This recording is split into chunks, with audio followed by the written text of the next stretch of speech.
The Lady of Shallott by Alfred, Lord Tennyson.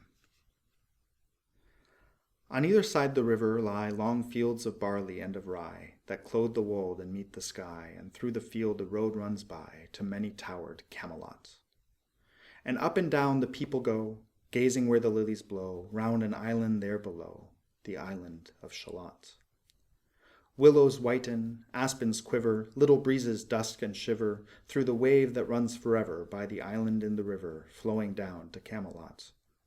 4 grey walls and 4 grey towers overlook a space of flowers, and the silent isle embowers the Lady of Shallott.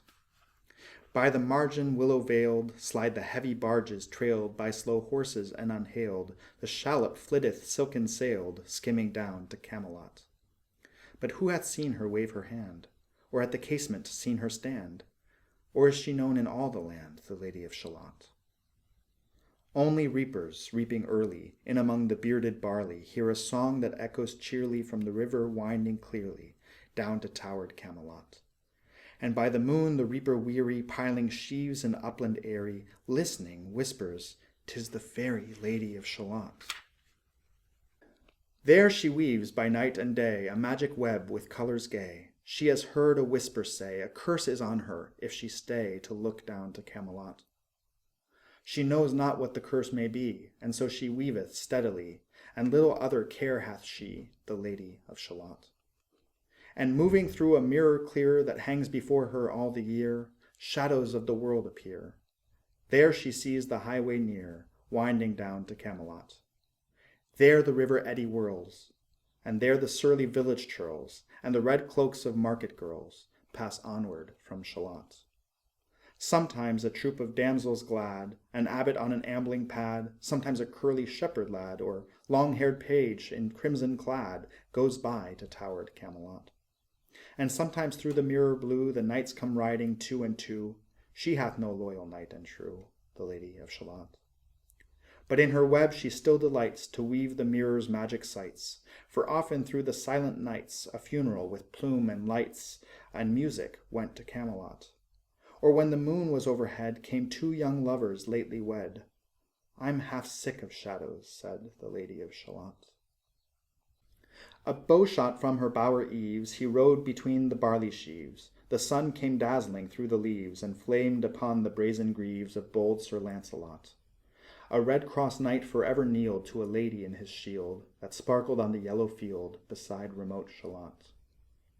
The gemmy bridle glittered free, like to some branch of stars we see hung in the golden galaxy. The bridle bells rang merrily as he rode down to Camelot. And from his blazoned baldric slung a mighty silver bugle hung, and as he rode his armor rung beside remote Shallott. All in the blue unclouded weather thick jeweled shone the saddle leather. The helmet and the helmet feather burned like one burning flame together as he rode down to Camelot. As often through the purple night, below the starry clusters bright, some bearded meteor trailing light moves over still Shallott. His broad clear brow in sunlight glowed, on burnished hooves his war-horse trode, from underneath his helmet flowed his coal-black curls as he rode down to Camelot. From the bank and from the mirror he flashed into the crystal mirror. "Tira-lira by the river," sang Sir Lancelot. She left the web, she left the loom. She made 3 paces through the room. She saw the water lily bloom. She saw the helmet and the plume. She looked down to Camelot. Out flew the web and floated wide.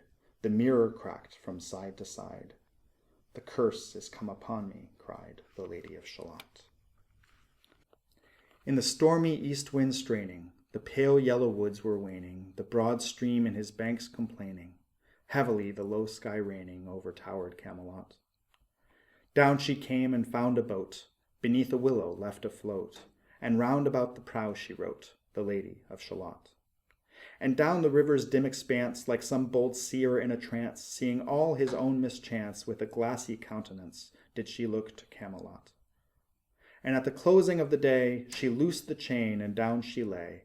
The broad stream bore her far away, the Lady of Shallott. Lying, robed in snowy white, that loosely flew to left and right, the leaves upon her falling light, through the noises of the night she floated down to Camelot. And as the boat head wound along, the willowy hills and fields among, they heard her singing her last song, the Lady of Shalott. Heard a carol, mournful, holy, chanted loudly, chanted lowly, till her blood was frozen slowly, and her eyes were darkened wholly, turned to towered Camelot.